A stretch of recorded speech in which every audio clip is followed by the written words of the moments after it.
收卷。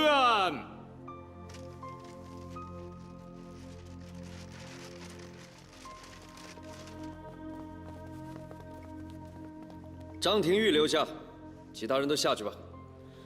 臣等告退。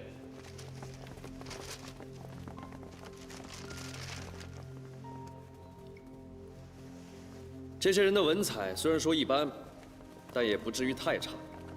张廷玉，你说这科场舞弊案是不是真的？这个臣就不好讲了。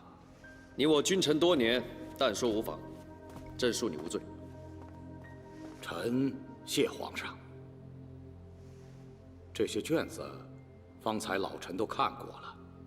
臣纳闷儿，有些人甚至连字都写不好，可是这文章也不乏精进隽永，很有几分见地。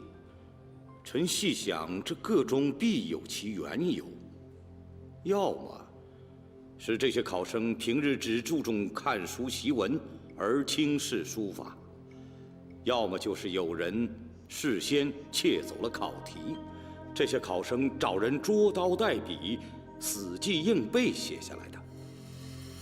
你说的很有道理，这宫中一定有内奸，会是谁呢？我看，不如皇上亲自殿试。其实有一个很好的办法，就是把这群官员全都给换了。科举考试刚刚已过，如果再等3年的话，朝廷真的就会被这些不学无术之士弄得人仰马翻的。那就再办一个恩科。这是个好办法，只是这门路该怎么走呢？只要摆阔就行了。那么多的考生，难道考官都认识吗？还不是从他们中间选择能出得起钱的。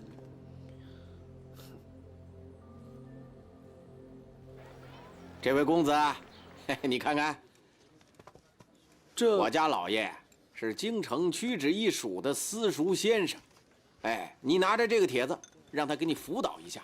这高中的机会，保证比别人要多好多呀！这没地址我怎么去？哎，只要有心，我们会派马车去接你的。给我们最好的客房，尽管最放心好了。哎呦，公子也是来赶考的吧？废什么话！我们两兄弟不是来赶考的，怎么会住你这点？哎，来，您先坐，小的马上给您安排。哎，您先坐。哎，这位公子，哎，有时间过来听听我们家老爷上的课吧，啊，保证对您的前途有很大的帮助。前程似锦啊！这个很有意思。不过老实告诉你，我们两兄弟没怎么读过书，是被爹娘逼得非来考不可。要是考不上，就当来玩一回也无所谓。要是考上了，不是更好吗？以我们这水平，能考得上吗？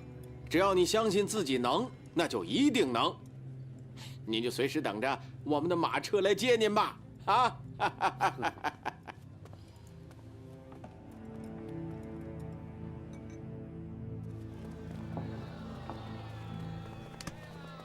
哎，你说他们都已经给我们帖子好几天了，怎么还不来接我们过去啊？这种事随时都可能会掉脑袋，他们一定会想个万全之策，才会放车过来。可是我们什么身份和背景都没有，他们会不会就不联系我们了？放心吧，我让张廷玉把所有资料都准备好了。二公子，就不要担心了，没问题。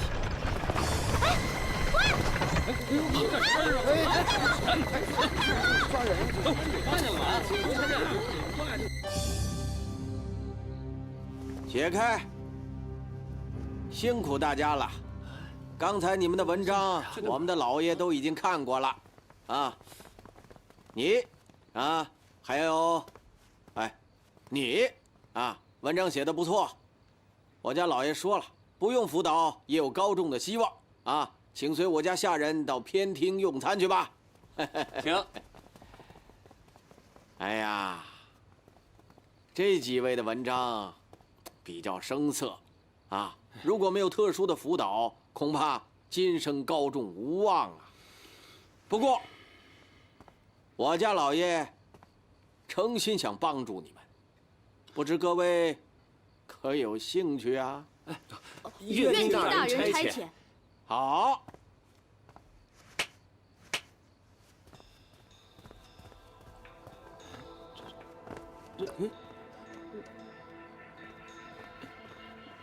这些东西呢，都是我家老爷精心收藏的，现在都卖给你们，每一件1000两。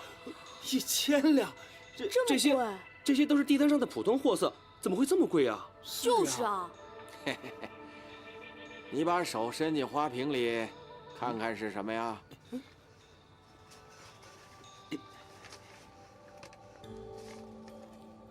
考考题。题？只要公子把钱付了，你手上的东西就会变成现实。到时候，你们得了锦绣前程，这点小钱儿，那还不是手到擒来吗？如果每个人都出得起钱，都找人干这种事儿，那是不是人人都能高中了？那倒未必。1000两有1000两的做法，10万两有10万两的做法。我们怎么可能有10万两呢？是啊，愿闻其详。好，这位公子，随我里边谈，请。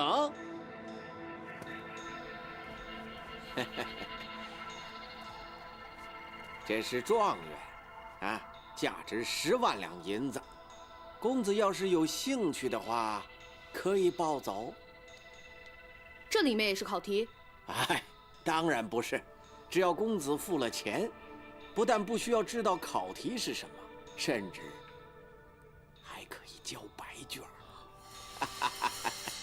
到时候这名单上的第1名，可就是你的啦。哪有那么好的事情啊？给我看看。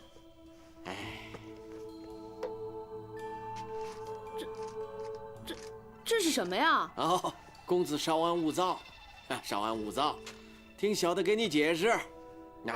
让人一下子拿出10万两银子，肯定谁都会不放心。万一要是收不到，或者是丢了钱，那不损失很大。所以我家老爷想了个法子，只要公子先付1万两银子，然后写上欠大人9万两银的欠据，便可高枕无忧了。那如果我写了这个欠据，又没有中状元，那不还要还他钱吗？不，公子大可不必担心你只要写上某某年某科第1名谁谁谁欠银9万两，这一切问题都迎刃而解了。呀，你们做的挺天衣无缝的。怎么样，公子，有兴趣了吗？那这个第1名，我要了。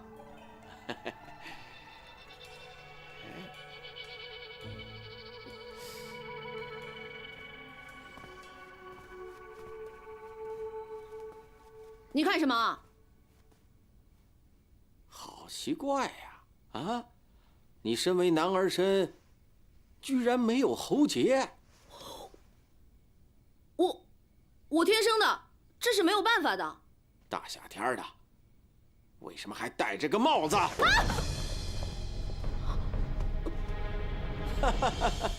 原来是个女子。女的就不能做官了吗？本来只要有钱也没什么，不过这事儿太不合常理了，我们也不敢冒这个险。那只有对不起姑娘您了。来人，在，抓起来！是。你们要干什么？走！放开我！放开我！你们出去了一整天，是不是有辆马车把你们带走了？你怎么知道？你别管我怎么知道的。我兄弟呢？他怎么没回来？我也不知道，他被单独带走了，我根本没看到他。你们被带到什么地方去了？上车的时候眼睛被蒙住了，等到打开的时候，我们已经进了一个庭院。这京城大大小小的庭院数不胜数，这究竟是哪一家呢？我也不知道，好像整个风格有点像江南的样子。江南。本次主考官冯子清原本在杭州做知府，朕记得3年前好像去过他的别院，就是江南风格。哎，姑娘，这天堂有路你不走，地狱无门，你自己却要闯了进来，怨不得任何人，改观。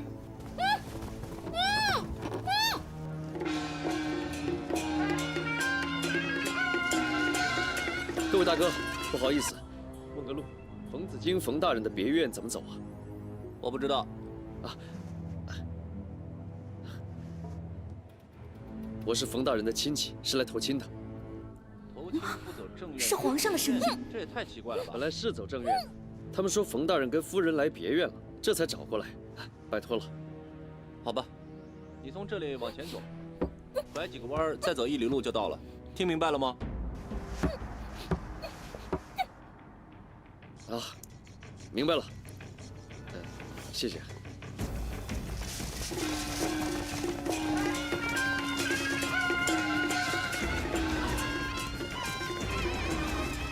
奇怪，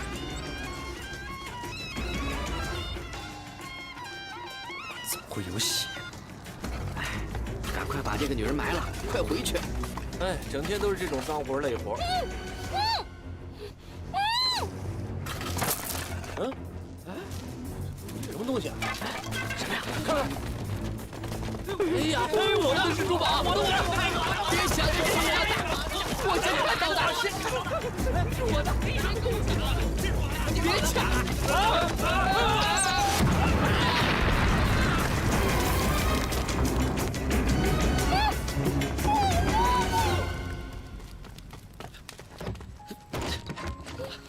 灵儿，来。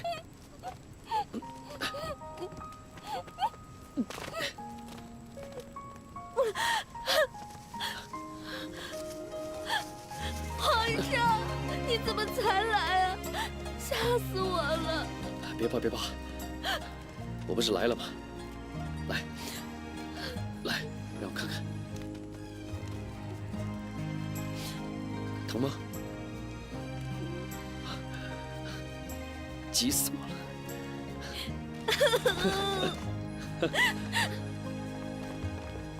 科举舞弊一案，主考官和副考官以及家属发配边疆。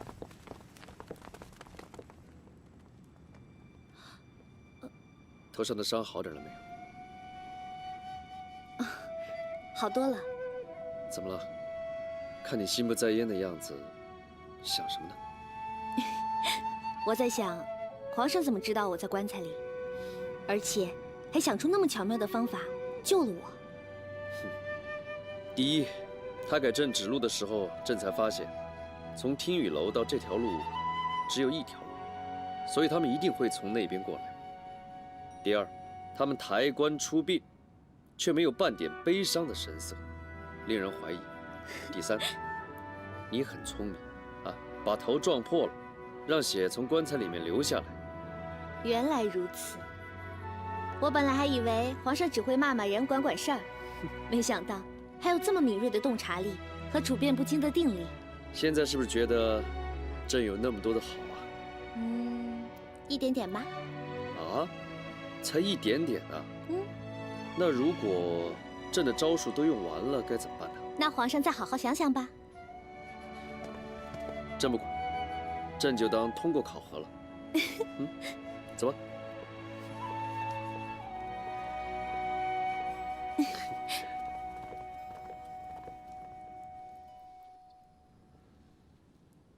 太妃娘娘不知道，这个熹妃也实在够过分的。上次皇上临幸她，她居然都敢把皇上推出门。可不是嘛，3天2头还让皇上带她往外面跑。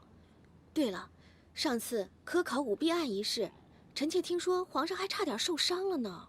怎么会有这么不懂事的人呢？皇后，以前他是你宫里头的人，你看怎么办？他以前在臣妾那儿的时候，挺好的呀。现在，以前她乖巧，是因为她是个宫女，如今可不一样了。本宫看她那个尾巴呀，都快翘到天上去了。哟，千贵人来了。臣妾给太妃娘娘、皇后娘娘请安。不必多礼了。那好，你们慢慢聊，本宫先回去了。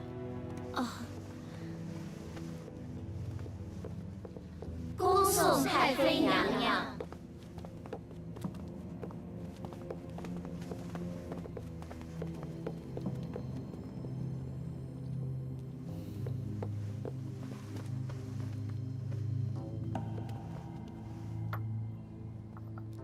皇后娘娘啊，您实在是太善良了，您根本不知道那个女的有多坏。您以为她帮您把宫里的陈设换了，又帮您设计新的发饰，是为了您好啊？其实，她是想趁机接近皇上，勾引皇上。不会吧？怎么不会啊？现在事实已经摆在眼前了。皇上不但越级，升她做了妃子，还3000宠爱于一身。您说，我们几个，别说是赶皇上走，就是惹皇上不高兴，我们后果会怎么样？可是他呢？他倒好，恃宠生骄，完全不顾及祖宗的家法。皇后娘娘，您真的要好好管管了。你要是不管，那我们这些后宫做妃子的，就真的没有活路了。是啊，皇后娘娘，有这样的女人在宫里，将来指不定出什么乱子呢。就是啊，皇后娘娘，你看她那狐媚的样子，看着就不舒服。是得好好管管了。莲儿，我真是没想到，就短短几个月时间，你居然有这么多的奇遇，太好了！以后有你在啊，我就什么都不用怕了。瞧你高兴的样子，好像整个世界都开了花似的。那当然了，以后啊，我就不用再去新者库干那些粗活了，还能天天跟你在一起，我干嘛不高兴啊？这些都是次要的，最主要的是找个好时机，让皇上给你找个好人家。怎么了？我不想嫁，我不想离开你。傻话，女孩子早晚要嫁人的。好，好，好，你说什么就是什么。不过不是现在，我跟你分开那么久了，我要跟你好好待一段时间。什么都听你的。皇后娘娘，我们去前面看看吧，那边的花都开了。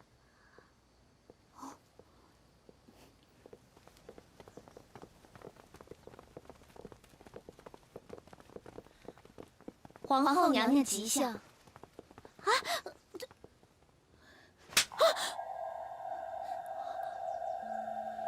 一点规矩都没有，在奴才面前像什么样子？娘娘，还敢站起来？说你不懂规矩，你就是不懂规矩。皇后娘娘，熹妃娘娘她已经向娘娘行礼了，她这样蹲着会很难受的。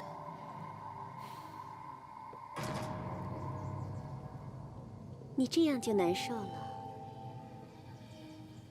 那你加注在本宫身上的一切，又该如何算呢？娘娘，臣妾没有啊。还说没有？你鼓动本宫更换陈设，购买珠宝，本宫还真以为你是为了本宫好呢。原来你是想把皇上的注意力都吸引到你的身上。你把本宫当成踏板了，真是太可笑了。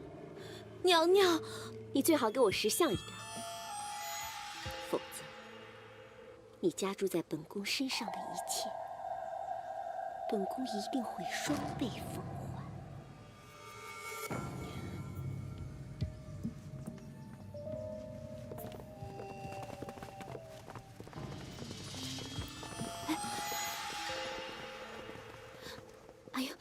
莲儿，你怎么就任由他打你啊？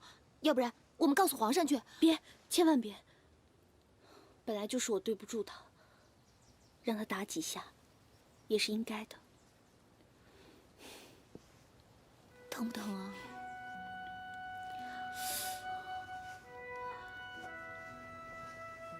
哎呀，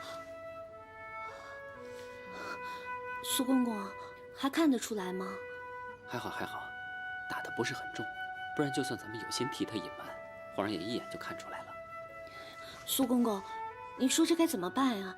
皇后娘娘这样误会我下去，这个结就很难打开了。这个嘛，皇后娘娘在宫内一向宅心仁厚，令人尊敬。她能做出这么出格的事儿，我想她真的是气坏了。没准儿过些日子她想通了，不就好了？但愿吧。对，我这有篇文章，得了空，你给皇上念念。这是什么啊？李卫写的。李卫，我差点忘记了，我答应过他要向皇上举荐他的。是。这个东西就放在我这儿，我见机行事吧。这。皇上驾到！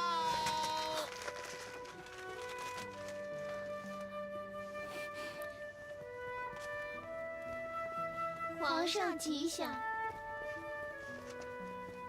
皇上吉祥！皇上吉祥！爱妃，快请起。小圣子，在。你先下去。这。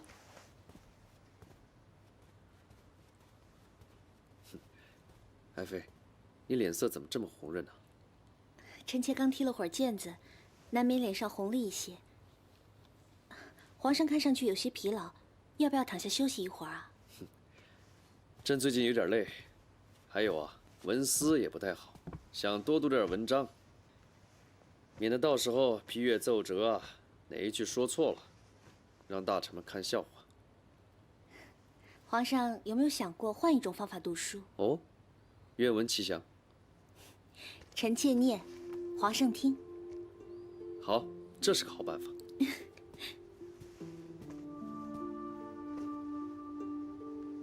治国之道在于亲民，水可载舟，亦可覆舟。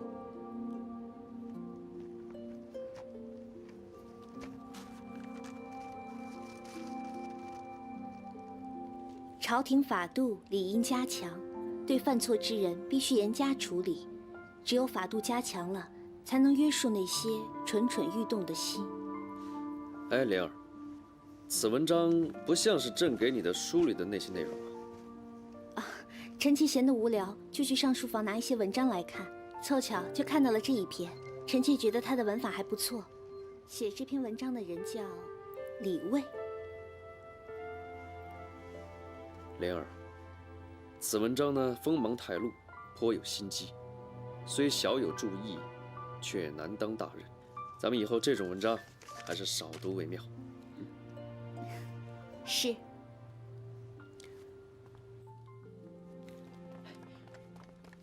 苏公公，苏公公，苏公公，李大人好。苏公公，我上次给你的那篇文章，你有没有给皇上看呀？看了。皇上怎么说呀？皇上他什么都没说。这怎么可能呢？以我的满腹经纶，这朝中能有几个人跟我比啊？皇上怎么可能不召见我呢？啊，对了，皇上是不是看这篇文章的时候心情不好啊？或者这个我就不知道了。我只负责帮你把文章呈给皇上看。如今他已经看了，我也算完成你的托付了，对吧？再说其他的事儿也不在我的能力范围内。哎，苏公公，苏公公，那熹妃娘娘呢？熹妃娘娘她帮我美言了吗？熹妃娘娘才新宠，里里外外一大堆事儿，她哪有时间顾得上你呀？我说李卫，你有才华我都知道，是金子早晚会发光的，好好在神武门这边干，等有了机会呢，我和熹妃娘娘再推荐你。我还有事儿，先走了啊。苏公公，苏公公，苏公公，苏培盛，你这嘴脸，我早晚要你好看。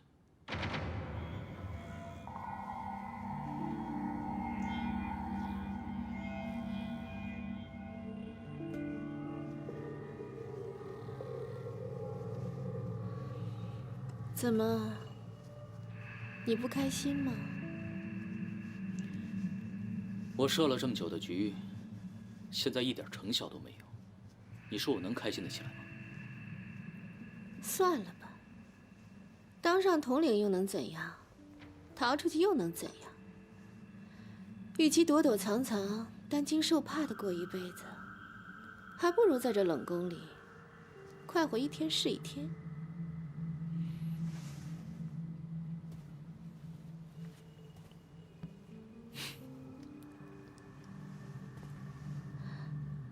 可我李卫不是偷偷摸摸的人。你当然不是偷偷摸摸的人，你是个利欲熏心的人。你这么看我？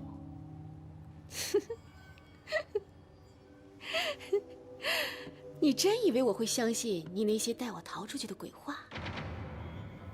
你不过是在利用我，套出皇上的喜好，借此飞黄腾达而已。如果这次让你得逞了，你还会来我这冷宫吗？只有你失败了，我才有继续被利用的价值，你才会来冷宫继续陪我。所以今天对你来说是个糟糕的日子，但是对我来说是个好日子。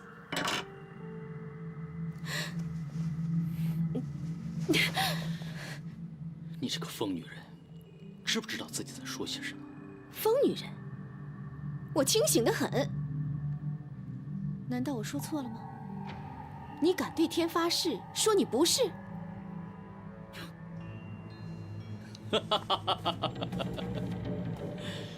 是啊，我李卫是一个利欲熏心的人，但是你呢？你云嫔又是什么样的人呢？其实你和我一样，都是利欲熏心的人，要不然你怎么会跟那么多人斗？要不然你怎么会跑到这冷宫里边来？现在你是没有希望了，所以把我李卫当作一根救命稻草，牢牢地攥在手里边，来排遣你的寂寞，供你消遣。你胡说！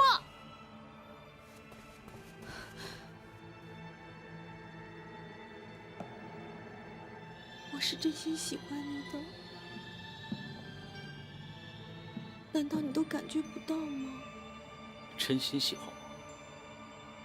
好啊，那你帮我讨得皇上的欢心，又或者你牺牲自己来成全我。我什么？没话说了吧？你不过是想把我留在身边罢了。如果我是奸夫，你就是淫妇；我是半斤，你就是8两。我们两个，谁也别说谁不好。嗯？无耻！你更无耻！你放开！你放开！你走！我再也不想看到你这张混蛋的嘴脸！你以为我稀罕来这儿？像你这种女人，妓院里多的是。你滚！我滚的话，就永远不会再回来。你滚！永远不会回来。啊不！不要走！不要走！不要离开我！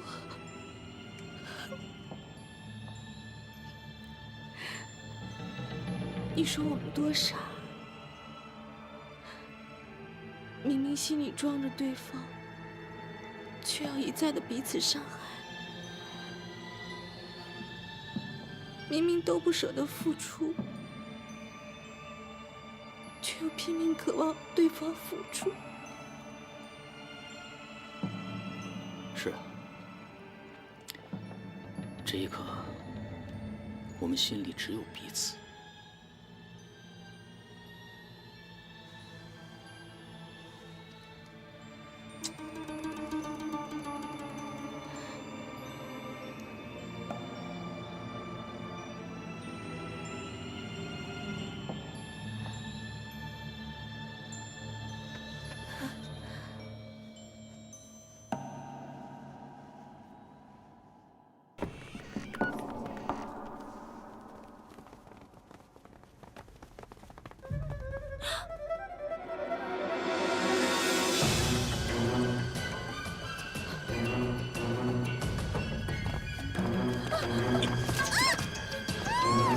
怎么办啊？怎么办啊？怎么办啊，李卫？怎么办呢？现在，哎，啊！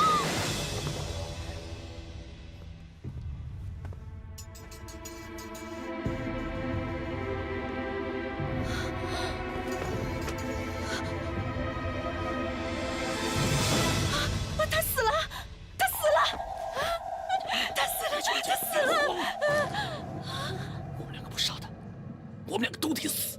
那现在怎么办啊？趁天还没亮，没人发现，只有一个办法。把手给我。干什么？给我。啊！疼死了！你干什么？干什么呀？记住，这个宫女对你不好，半夜里虐待你、打你，你没有办法，才错手杀了她。听见了吗？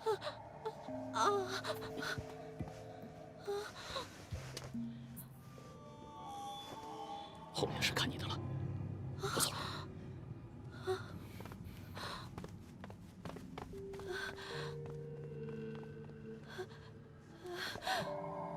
救命啊！救命啊！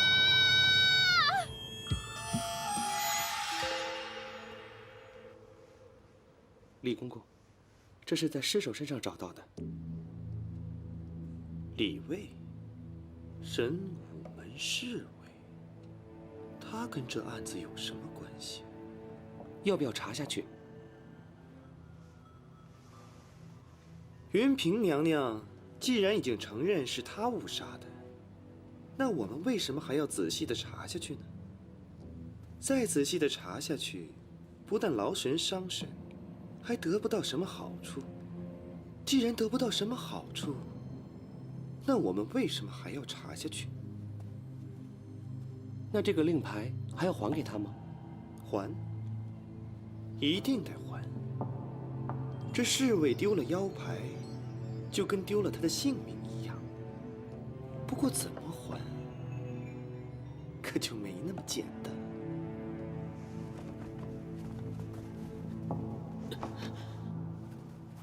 李大人，您这腰牌怎么会在死者手里呀？我想，您应该给洒家做个解释。洒家也好向上面交代。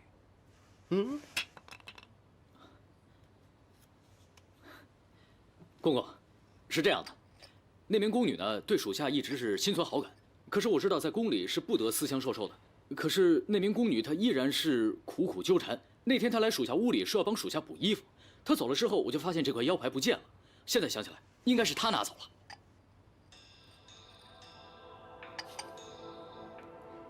这话说的倒是挺圆的，不过这事儿信不信呐，是要靠洒家的。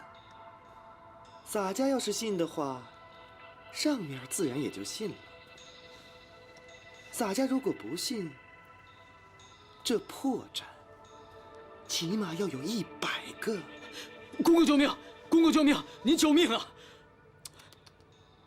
把头抬高点儿，高点儿，再高点儿。哎，好，行。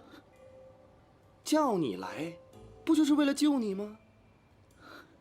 可是你瞧瞧，我这内务府上上下下多少张嘴啊！要是我一个人徇私枉法，哪一天你被砍了头，我不是也受牵连？那多划不来啊！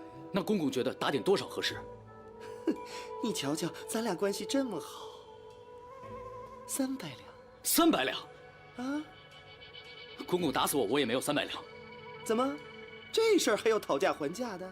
公公，您可以去打听一下，李卫在神武门当差没有多少时日，家徒四壁，穷得很。我就算凑，最多也就凑个100两，而且还得去借，所以我没有300两。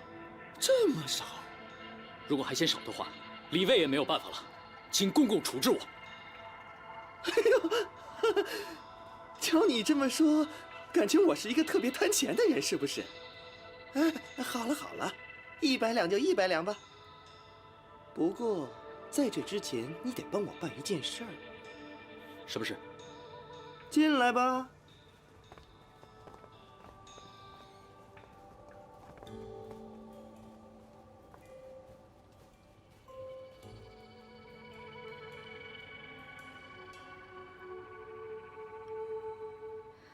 哟，李公公啊，多日不见，别来无恙啊。哟，这不是云嫔娘娘吗？给娘娘请安了。不敢。云嫔娘娘杀了人，犯了罪，朝廷判了20鞭子。可是，你说，娘娘这么高贵的人，我们做奴才的哪儿敢动手啊？李大人，这事儿有劳你了。既然是李公公的安排，李大人，请你快点动手吧。李大人，云嫔娘娘都发话了，你怎么还不动手啊？犹豫什么？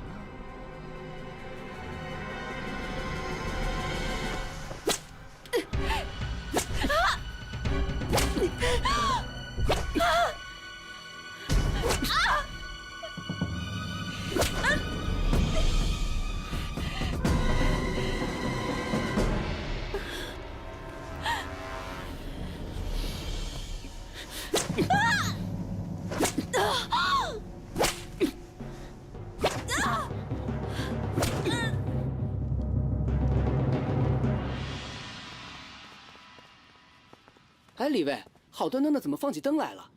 我们在宫里当差，就像是在刀口上讨生活，思念家人，却没有办法去表达。唯有放上一盏孔明灯，让它飞向高高的天空。家人们看到的时候，或许能感到一丝温暖吧。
这么多人欺负一个人，苏公公，你没事吧？没事吧？疼不疼啊？最近是怎么了？玉树刚才无端端的被泼了脏水，现在你又被打，到底是谁干的？不知道。这就奇怪了。要不我们跟皇上说吧，让皇上帮我们查一查。不行，这后宫之地本来都是由皇后娘娘来管，如果我们贸然跟皇上说，皇后娘娘一定会不高兴的，我和她之间的误会就会更深了。那这么说，哎，我们就找皇后娘娘。不行，娘娘那么针对我们，怎么可能帮我们嘛？要让皇后娘娘出面也不是什么难事儿，不过就得委屈一下熹妃娘娘。参见皇后娘娘。平身。谢娘娘。你现在是越来越不像话了，来参见本宫也不梳洗打扮。莫非是皇上把你宠坏了，已经让你目中无人，连本宫都不放在眼里了？皇后娘娘，您冤枉莲儿了，莲儿被人围攻，请皇后娘娘为莲儿做主啊！哦，被人打了，打得好，打得妙。娘娘，你现在受的只不过是皮肉之苦，可是本宫呢？本宫身为皇后，掌管着后宫大权，可是皇上却很少来这儿。本宫心里的苦，心里的痛，谁能知道啊？你比本宫幸福多了，能够得到皇上的宠爱，比什么都重要。你现在巴巴的来找本宫，让本宫给你做主。那本宫问你，本宫给你做主了，那谁给本宫做主啊？皇后娘娘，熹妃娘娘无端端的被打，如果不彻查此事，被皇上知道了，恐怕整个后宫都脱不了干系。还希望皇后娘娘能以大局为重。大局为重。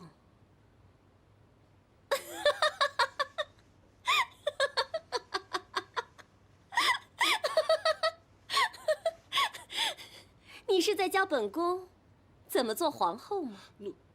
奴才不敢。没错，本宫的确不会做皇后。本宫若是会做皇后，怎么会让这样的女人进了后宫呢？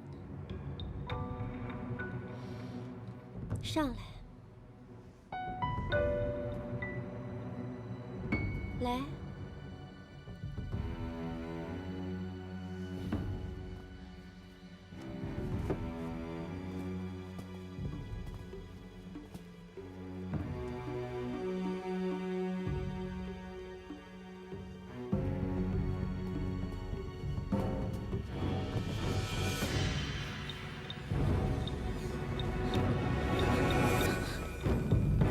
你整出这么多事儿来，不就是想坐上这个位置吗？